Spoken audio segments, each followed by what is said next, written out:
É, turma, o mundo não dá trégua, né? Vocês devem ter assistido o que aconteceu agora há pouco no Salão Oval na Casa Branca. O Zelensky estava lá para uma reunião com o Trump, estava o J.D. Vance, o vice-presidente, outros secretários e toda a imprensa. E aquilo virou uma grande discussão, chocou o mundo, só se fala nisso, está todo mundo comentando, assistindo. Óbvio, eu vim aqui para analisar o que aconteceu, quais são as consequências, os impactos, o que isso significa, como que isso começou e vamos tentar entender tudo isso então. Deixa eu fazer uma pausa no vídeo para falar do nosso patrocinador e apoiador do canal, a Insider.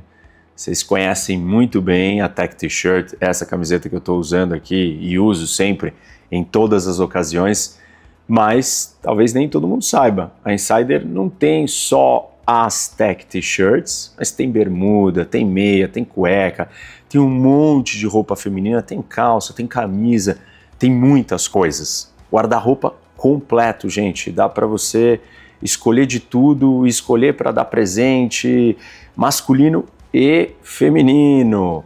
Então, dá uma olhada no site da Insider. Vocês vão gostar com certeza. São roupas tecnológicas, leves, diferentes, um negócio limpo, sabe? Você consegue usar em qualquer ocasião. Eu uso direto e gosto muito, de verdade. Então, dá uma olhada no site. Não esquece de usar o meu cupom ROC, HOC, que você tem desconto em qualquer compra. Então, aproveita e descobre as outras roupas da Insider que você ainda não conhece. Vamos voltar para o vídeo. Vamos lá. Primeiro, eu quero explicar para vocês, né, que vocês estão acompanhando, está tendo uma discussão nas últimas semanas. O Trump falou que o Zelensky era um ditador, falou que ele que iniciou a guerra, votou junto com a Rússia no Conselho de Segurança e na Assembleia Geral. Então, os Estados Unidos está totalmente se aproximando da Rússia e meio que descartando a Ucrânia. E essa foi a história da semana. E aí agora, nos últimos dias, o Trump estava também numa reunião ali e perguntaram para ele, mas e o Zelensky é um ditador? Eu falei isso? Não lembro de ter falado isso. E desconversou. Bom, claro, ele estava convidando o Zelensky, queria que o Zelensky viesse, tinha que desconversar, se fosse para receber o Zelensky, ele tinha que amenizar a situação. E aí o Zelensky chegou então para a reunião, o Trump foi recebê-lo na porta. O Trump não recebeu o Macron recentemente na porta, mas recebeu o Zelensky. Então ele está lá mostrando que não, eu quero fazer um acordo. Essa era a sinalização do que ele queria deixar claro. E sentaram ali na reunião para começar a conversa. E aí, como que a história começou? Um jornalista fez uma primeira pergunta para o Trump e virou e falou assim, olha, por que você está se aliando com a Rússia? Aí o Trump, não, por quê? Eu não tô me aliando à Rússia. Vocês querem o quê? Que eu xingue o Putin? Se eu xingar o Putin agora, não tem acordo. Não dá para eu xingar ninguém. Então eu não vou falar nada de ruim sobre o Putin. Tá bom, faz sentido. Um argumento bem plausível, né, do Trump. Não dá para você começar uma negociação com alguém xingando o outro. Mas não foi isso que ele fez com o Zelensky, porque ele, nas últimas semanas, estava chamando o Zelensky de ditador, dizendo que o Zelensky iniciou a guerra e tal. Então, essa regra não vale para os dois lados. Muitos vão dizer, não, mas o forte é o Putin, então ele tem que se preocupar com o que ele vai falar para o Putin. Tá bom, até pode ser, ele tem que se preocupar mais, mas virar para o outro lado e só destruir o outro lado, né, xingar, chamar de ditador e tal, não vai ajudar a fazer um acordo. Aqueles que defendem o Trump vão dizer que simplesmente ele fez isso porque você tem que apaziguar os fortes. E nessa lógica, você só agrada os fortes e os fracos aceitam o que sobrar. Tá bom, é um ponto de vista, um raciocínio aí. Não vale a gente ficar entrando no detalhe desse ponto, porque isso não é tão relevante. Só estou contando aqui para vocês o contexto da história. E aí o Trump vira e fala assim, olha, então alguém mais tem pergunta? Próxima pergunta. E aí o J.D. Vance, entra na história. E ele vira e fala assim, olha, eu quero dizer uma coisa, eu preciso deixar claro que a última administração, o Biden, ele começa a fazer isso se tornar uma história de política interna doméstica e fala, o Biden falava um monte de coisas sobre o Putin e isso não impediu o Putin de invadir a Ucrânia. Ou seja, palavras não fazem diferença. Você precisa ter ações ou você precisa ter uma postura condizente com as palavras. Tá certo. J.D. Vance tem razão, realmente é isso. Só palavras não moldam o comportamento dos outros. Você precisa ter ações. E querendo dizer, então, não adianta, os Estados Unidos agora não vai sair falando mal do Putin, nós estamos preocupados e focados em fazer diplomacia. Quando ele falou isso e terminou, aí o Zelensky virou e falou assim, posso te fazer uma pergunta, J.D.?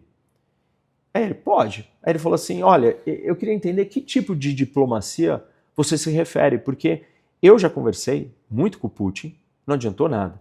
Eu já assinei um acordo com o Putin em 2019, com a Merkel e o Macron, e a Merkel e o Macron garantindo que não ia acontecer nada, porque tinha gás envolvido e tal, e não sei o quê, e não ia dar em nada. E depois ele me invadiu mais uma vez em 2022. Na verdade, tudo isso começou em 2014, e desde 2014 até hoje, ele continua atacando a Ucrânia, o povo ucraniano, sem parar. E não teve diplomacia que deu resultado nenhum. Então, por favor, me explica que tipo de diplomacia você está se referindo, porque, assim, não entendo como é que vai funcionar.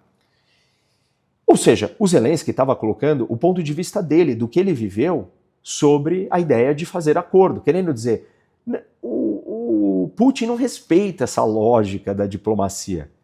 Ele respeita uma outra lógica. Que tipo de lógica você vai usar? Me conta, então. E, como estava na frente das câmeras, isso é uma parte problemática dessa história inteira, e eu já vou explicar, vou falar disso depois, porque isso é bastante decisivo para ter acontecido o que aconteceu. Aí então ele traz a perspectiva dele, o Zelensky traz a perspectiva dele. E o J.D. Vance, aí ele enlouquece.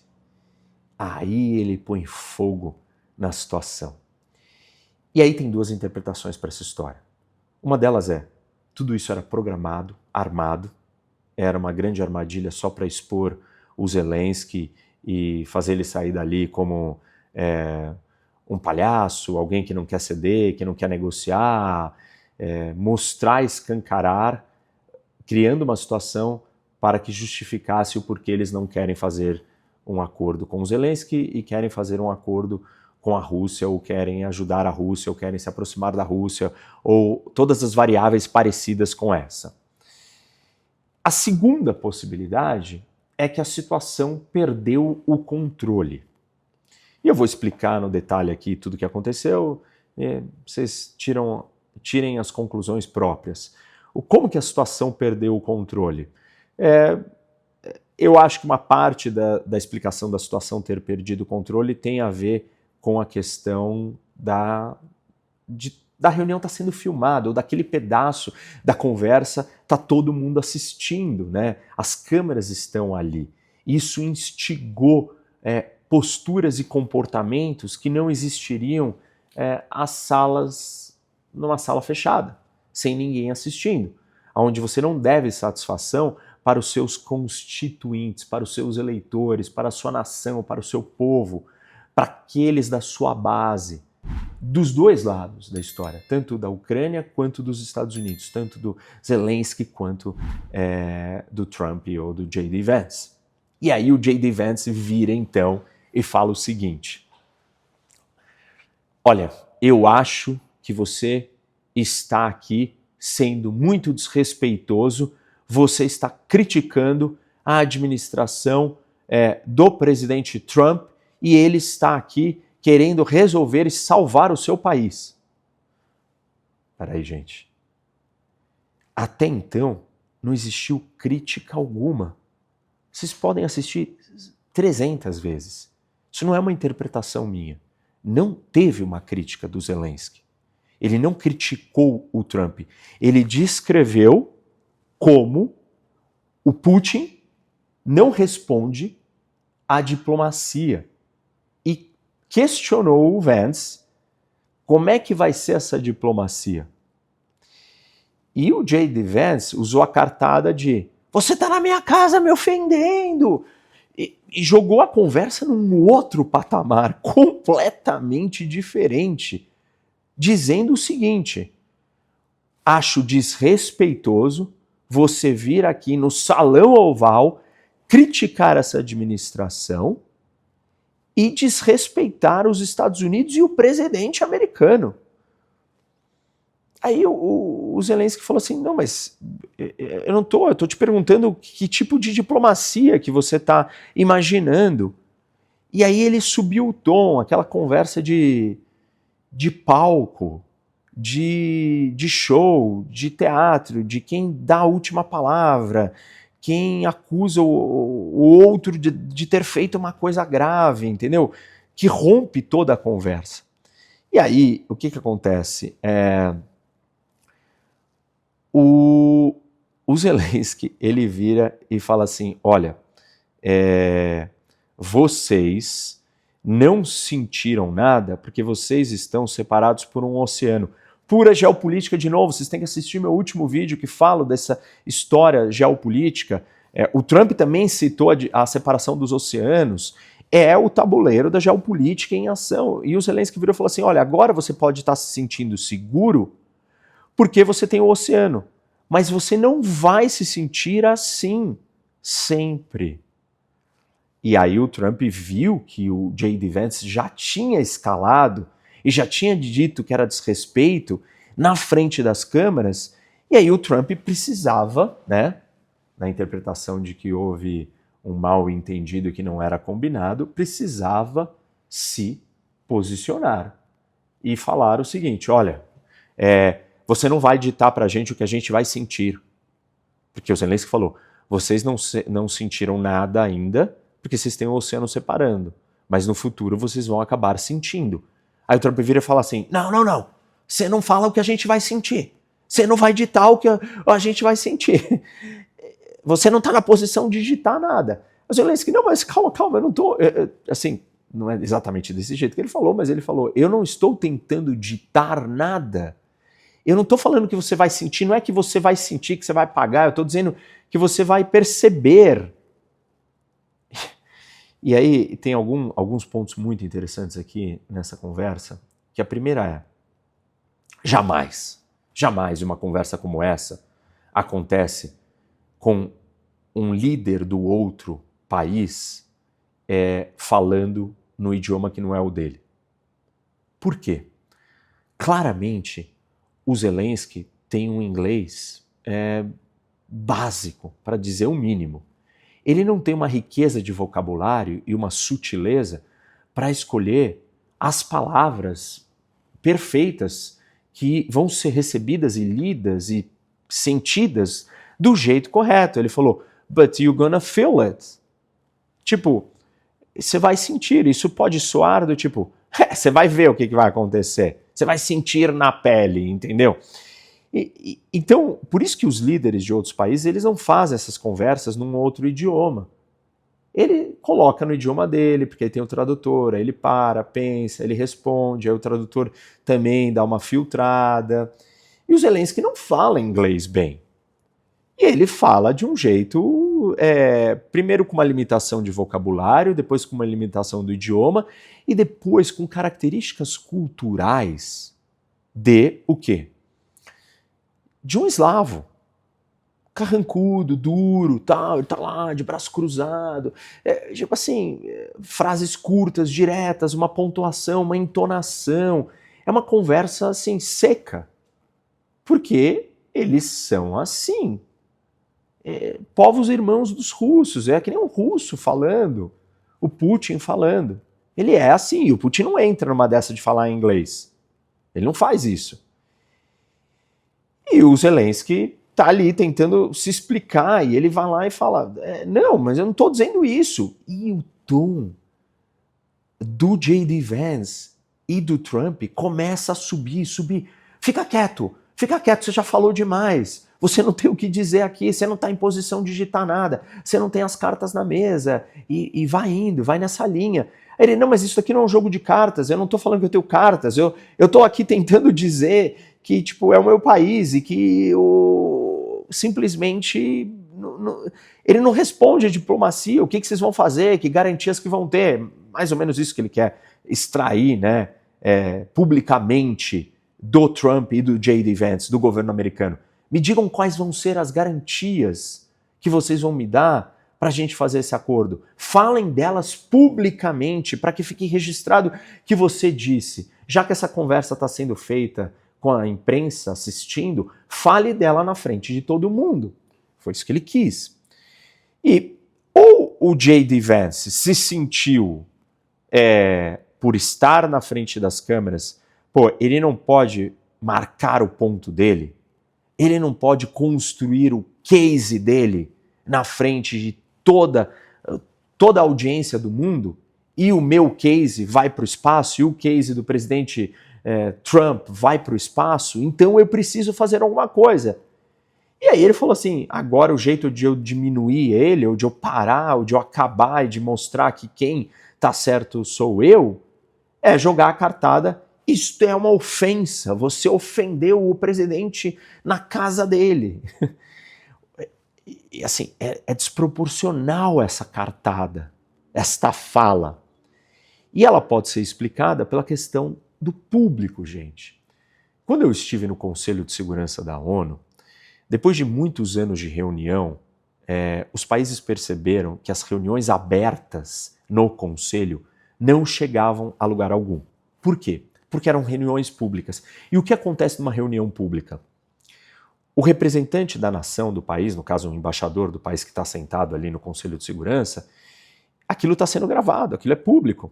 Então ele precisa ter uma posição de extrema coerência e defesa absoluta dos interesses da nação dele, senão ele vai ser execrado, destruído, criticado, massacrado pela sua população, pelo seu líder, pelas outras pessoas do país. Vão falar, mas você não defendeu a gente como deveria.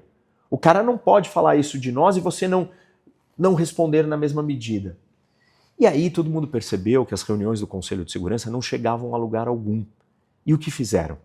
A Alemanha deu de presente para o Conselho de Segurança uma sala fechada dentro do prédio da ONU. Uma sala pequena. Não é aquela sala aberta, que é uma mesa em formato de ferradura, que vocês já devem ter visto, onde sentam todos os 15 países, o secretário-geral da ONU e o diretor do Conselho de Segurança e todo mundo ali. Então, aquela sala oficial, onde as reuniões oficiais e abertas e públicas acontecem. Mas a Alemanha entendeu, os países entenderam o problema e a Alemanha resolveu dar um presente para que o Conselho de Segurança funcionasse melhor. E deu uma sala fechada, que é construída ali do lado, numa portinha do lado. E quando eu trabalhava lá, existiam as reuniões informais dentro dessa sala que não era aberta. E ali a conversa não era para o público. A conversa de um político para o público nunca é a mesma conversa que ele tem no privado. Não é porque ele quer esconder e é uma malandragem, é porque se exige posturas, posicionamentos rígidos, contundentes a cada coisa dita. E um ambiente como esse não é um ambiente que propicia nenhum tipo de negociação. Então, o que você precisa fazer? Você precisa ter um ambiente fechado para que ninguém vá jogar o argumento para a sua torcida, para os seus eleitores. Porque senão você vai passar por um fraco, por um bobo, por um traidor. Quando o J.D. Vance percebeu que ele estava sendo filmado e estava todo mundo ali, e o Zelensky estava trazendo os argumentos dele, com a narrativa dele, isso poderia destruir a narrativa, a história e o argumento do Trump. E aí, então, ele partiu para uma escalada para calar, diminuir, silenciar aquela linha do Zelensky e já marcar o ponto de uma vez por todas. Você está sendo desrespeitoso, você não aceita nada, você não agradeceu. Aí ele, como eu não agradeci? Eu sempre agradeço. Ele, quando que você agradeceu hoje? Aí ele, não, eu já agradeci várias vezes. Ali, nesse momento, quando o J.D. Vance fala isso para o Zelensky não teve a inteligência emocional e o controle. Ele deveria ter respondido. Se você não se lembra, eu estou aqui pronto para agradecer imediatamente. Thank you very much. Muito obrigado pela ajuda de vocês sempre. Para quebrar o argumento do Vance. E ele quis rebater, não, como que eu não agradeci? Eu já agradeci 1 milhão de vezes, tal. Mais para frente na conversa, alguns segundos ou minutos depois, aí o Zelensky fala, thank you, não, tipo, eu já agradeci, estou agradecendo de novo, agradeço de novo, sou muito grato. Aí ele fica agradecendo sem parar. Mas naquele momento da argumentação, da discussão, ele não deu essa resposta para o J.D. Vance. E aí o J.D. Vance falou assim, pronto, eu já emplaquei que ele criticou a gente aqui dentro, o que não aconteceu. Eu já emplaquei que ele foi desrespeitoso aqui dentro, o que também não aconteceu. A gente pode dar o benefício da dúvida de dizer, ah não, o Zelensky falou duro, seco, carrancudo. Meu, é outra cultura, o cara não falou o idioma. Mas tudo bem, ou não, ele já estava querendo encontrar uma razão, né? O J.D. Vance já estava tentando encontrar uma razão para dizer que o Zelensky estava criando problemas. E aí quando vem a história do pedir desculpa, aí sim, aí o J.D. Vance ele fica mais ainda convicto e aí ele começa a subir o tom. E o Trump vê que o J.D. Vance é que está puxando a corda, ele precisa ser o centro das atenções, afinal ele é o presidente, quem tem que mandar e ditar o tom do que o outro está fazendo é ele. E aí ele começa também a dar a bronca e passar o sabão, e falar, não, você já falou demais, não fala mais nada, tal, e vai colocando o Zelensky para baixo, o Zelensky vai se encolhendo, vai tentando falar, mas pô, você me convidou, você não deixa eu falar, e a situação vai ficando muito constrangedora para o Zelensky, vai ficando feio, vai ficando humilhante, e ele vai se fechando, ele vai ficando quieto. E aí tem um outro ponto, que assim, muito desproporcional, né? Você é a Ucrânia, você é um país em guerra, destruído e tal, e aí você vai encontrar com o país mais poderoso do mundo, com uma figura como o Trump e o J.D. Vance. O J.D. Vance, ele é o maior dos agitadores de todos, muito mais do que o Trump. Ele faz um papel ali diferente, né, na dupla. O Trump, ele fala uma coisa ou outra, e aí ele para, ouve e tal. O J.D. Vance, não, ele é mais perverso. O J.D. Vance é um cara bem mais preocupante, eu diria. Mas aí, então ele usa tudo isso e vai construindo essa história assim, para um lugar terrível. E o Zelensky não tem o que fazer, ele está sozinho na sala. Esse é o ponto. Porque você tem o presidente americano, a maior potência do mundo, o vice-presidente, figuras que já se comportam desse jeito. Ele já viu o que aconteceu com o Macron. Macron teve que interferir, cortar o Trump e falar, olha, não é bem isso que você está falando, tipo, isso não é a verdade. Ele já viu que ele ia ter que fazer isso em algum momento, senão ele ia ser taxado como um completo entreguista pela sua população. E assim, o J.D. Vance começa a insistir, ele vira e fala para o Zelensky, você tem problemas com seus soldados, você não consegue recrutar pessoas. E o Zelensky não pode falar publicamente, eu tenho problemas, meu exército está fraco. Porque você não pode falar essas coisas em público. Esse que é o problema dessa conversa, dessa história ter acontecido em público. Se foi premeditada ou se foi um descontrole, ela não poderia ter acontecido em público. O fato dela ter sido colocada em público, ela impulsionou e permitiu que um ou outro acontecesse. A premeditação, a vontade já, a coisa programada para o Zelensky, ou o descontrole da interação. O fato de ser público criou isso. O Zelensky não podia admitir essas coisas. E, assim, só para voltar, né, na história do Conselho de Segurança, As reuniões fechadas, que você não tem esse problema de ser público, cada um fala o que tem que ser dito, com sinceridade. Uma conversa aberta e sincera é uma conversa com zona de acordo. Numa conversa fechada, que não é pública, o Zelensky pode dizer: gente, eu tenho problema sim, mas eu tenho um problema de garantia. Como é que você vai me dar garantia? Aí ele fala: bom, tá bom, você tem problema de tropas, você não está numa posição de negociação. Tá bom, eu não tô. Mas você quer que eu entregue o país inteiro para a Rússia? Isso não pode ser dito em público. Ele jamais pode falar isso. Mas no privado ele pode. A política é igual. Reunião dentro de parlamento, tem reuniões de líderes dos partidos no Congresso, na Assembleia Legislativa. Eu vivenciei isso. Você está fechado ali dentro e aí o líder vai lá e faz um comentário. É uma reunião de líderes, ela é a portas fechadas. Essa reunião ela tem um único objetivo. Qual? Simplesmente você encontrar a zona de acordo. Se você fizer os seus discursos ideológicos, retóricos, igual você faz para fora, para o público, não existe zona de acordo, não existe diálogo. São conversas totalmente translocadas. São conversas de lacração, de tipo, é o absurdo, é o comunista, é o fascista. Esse tipo de linguagem quando é para o público.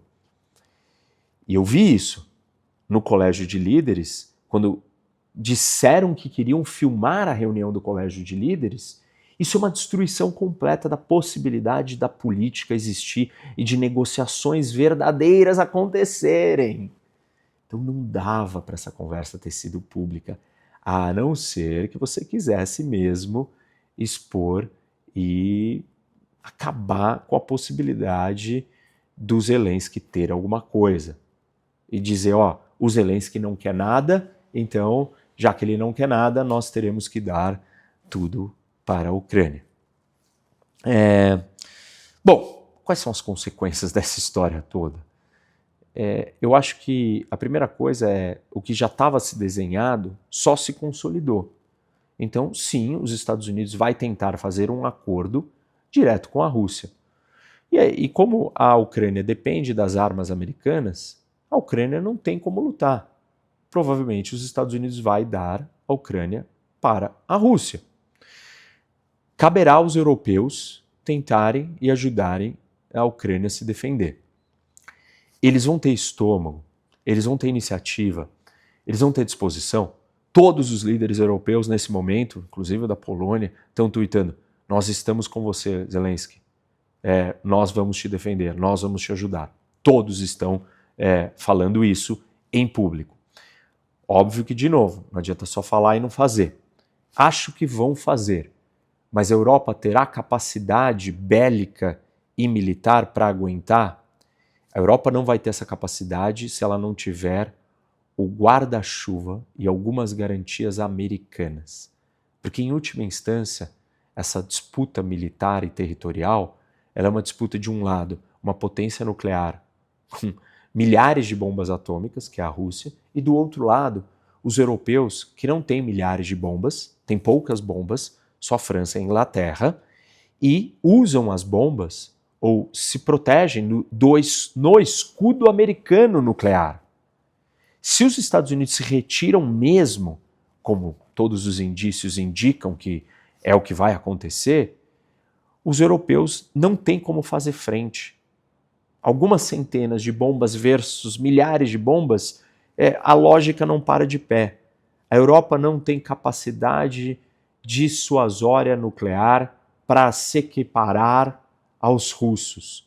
Então, os europeus vão ter que, no final das contas, fazer o seguinte raciocínio: se a gente estiver disposto a proteger a Ucrânia com tropas, com armamento, se a coisa começar a escalar, esquentar demais, nós temos como ameaçar ou responder a uma ameaça ou dissuadir o Putin de ameaçar usar uma bomba atômica?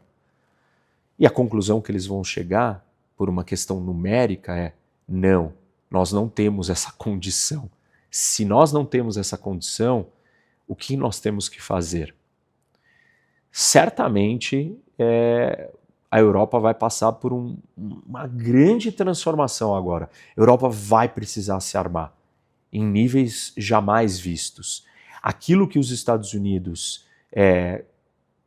conquistou e lutou tanto para ter depois da Segunda Guerra, que era uma Europa desarmada, um Japão desarmado, uma Coreia do Sul desarmada, uma grande parte do mundo desarmado e dependente dos Estados Unidos, vai acabar.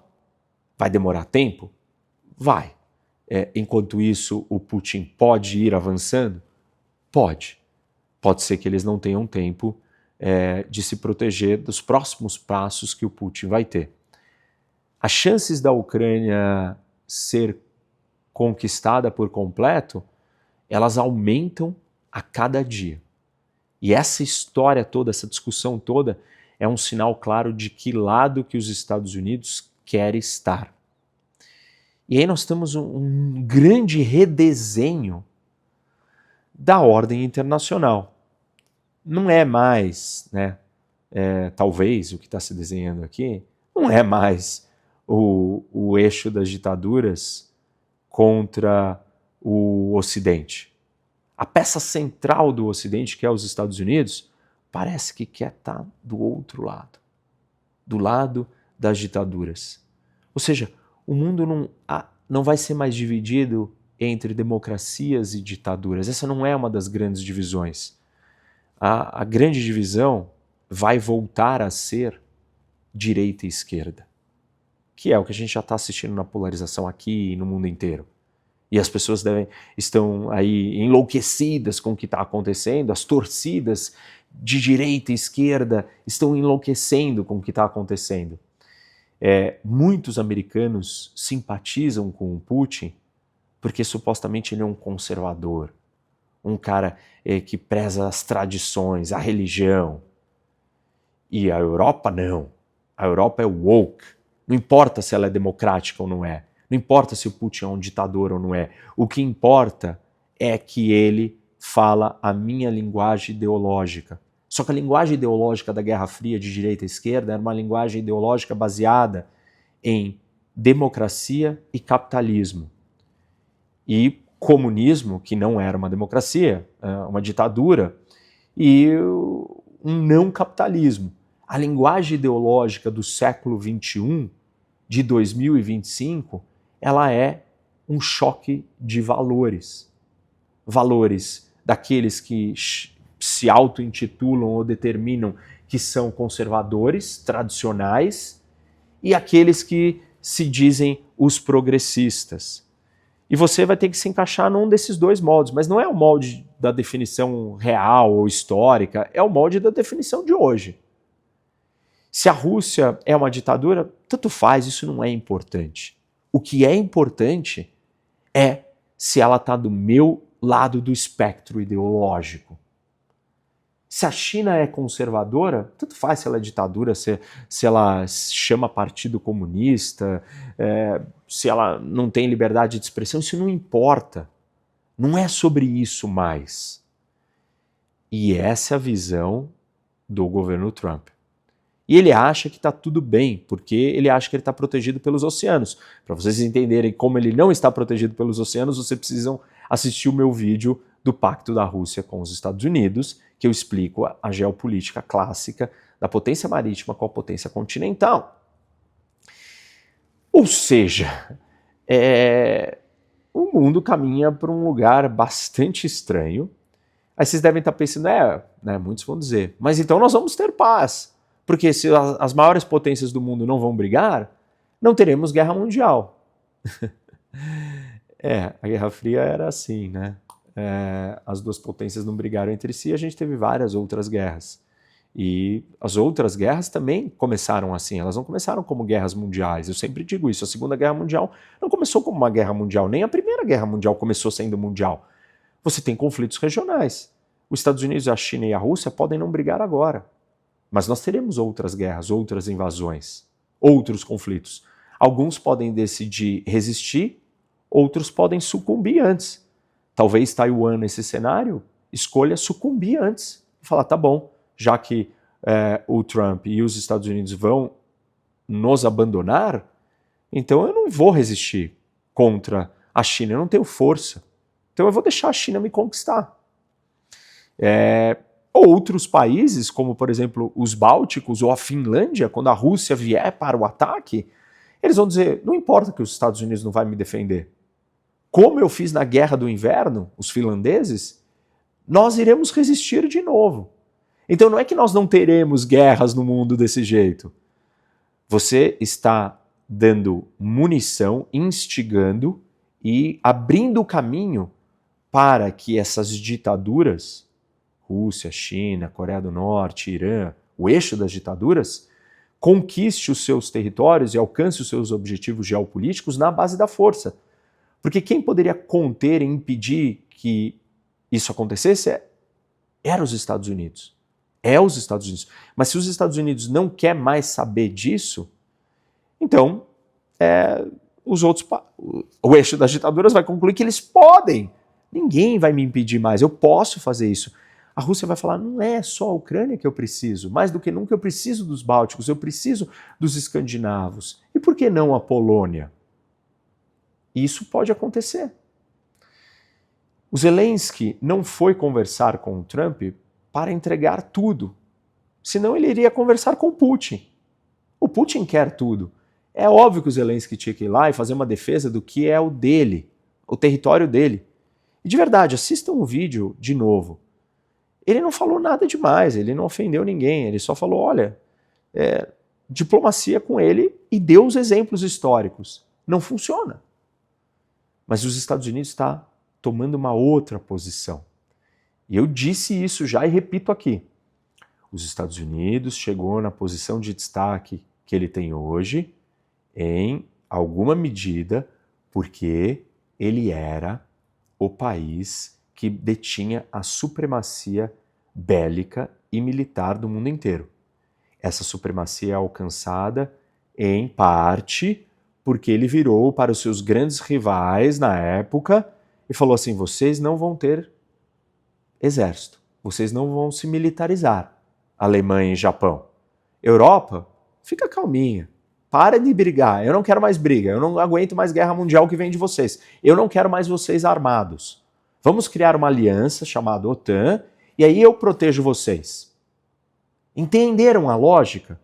É a lógica do GPS, que eu tenho explicado, nem todo mundo ouviu já essa explicação.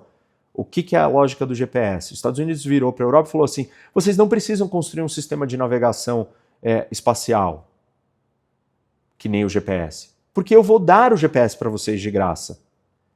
Essa foi a política americana, os Estados Unidos sempre quis dar. Para o quê? Para que a Europa não construísse o dela. Qual é a vantagem para os Estados Unidos? Na lógica do Trump comercial, econômica, não tem vantagem.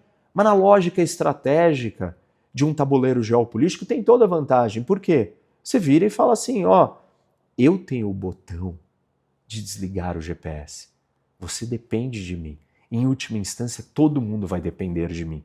Isso é muito poder. E é essa estratégia que colocou os Estados Unidos onde eles estão hoje.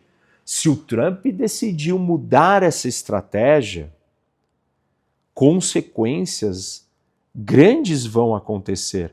Porque ele precisa entender que os Estados Unidos chegou aonde está por causa disso. E ele tem que entender que não ter mais isso vai levar os Estados Unidos para algum outro lugar. E qual é o plano que ele tem para manter os Estados Unidos naquele lugar de destaque e supremacia em relação a todo mundo? Se ele vai descartar todos e qualquer amigos que pensam como eles, que pensam como os americanos. Bom, quem que está feliz da vida agora, nesse momento, dando cambalhotas, rindo, tomando vodka? Putin. Medvedev já tweetou, já falou, finalmente alguém botou aquele porco do Zelensky no lugar dele e tal, parabéns, Trump.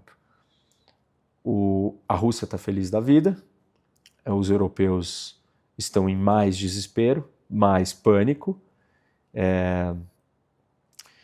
os Estados Unidos, num primeiro momento, não vai afetar a vida deles em nada, realmente, tem um oceano por enquanto, mas isso não é para sempre, e se você vai cedendo espaço, casas no tabuleiro e fala assim, não, eu quero ficar só nas Américas, que é mais ou menos isso que o Trump está sinalizando, né? Ele quer ficar só com a Groenlândia, com o Canadá, com o Panamá, com o México, com a Colômbia, com as Américas inteiras e fala para o resto é de vocês. O resto é muito grande. E o resto vai fazer os outros ficarem muito maiores. Tem bastante coisa acontecendo, né? E vai continuar acontecendo. Esse é um episódio marcante para a história. Estamos assistindo história. Então, a conclusão de tudo isso daqui é que tem duas possíveis interpretações. Uma que foi programada, eles queriam fazer isso, e uma outra, a história, a situação, a reunião perdeu o rumo.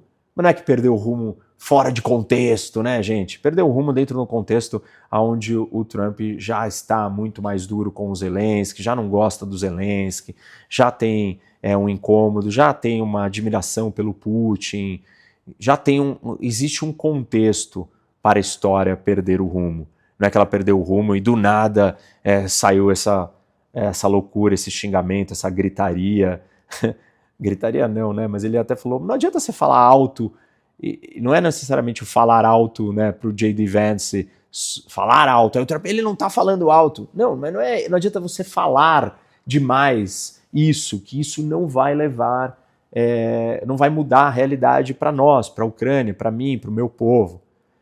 Mas me parece que a história também estava um pouco combinada, né? Agora tem todos os argumentos. O público interno, a base do Trump, ela claramente está dizendo, tá vendo? O Zelensky e a Ucrânia não merecem respeito, eles desrespeitaram o presidente no Salão Oval, não existiu desrespeito, não existiu, mas foi isso que foi cravado, e era isso que talvez eles quisessem cravar e dizer. Tem muita coisa, gente, muita coisa para acontecer. Vamos continuar acompanhando. É isso aí. Não esquece de dar like no vídeo, compartilhar, segue o canal, ativa o sininho. Vem conhecer também o meu aplicativo, Rock Academy. Se você quer essas informações e notícias em tempo real, você precisa baixar o Rock Academy. Nas lojas da Apple e Google, Rock Academy, HOC Academy, meu aplicativo com muitos cursos e aulas exclusivas, e o Bunker do Rock, um feed de notícias em tempo real com análise de tudo que está acontecendo a cada minuto. Vocês vão gostar. Até mais.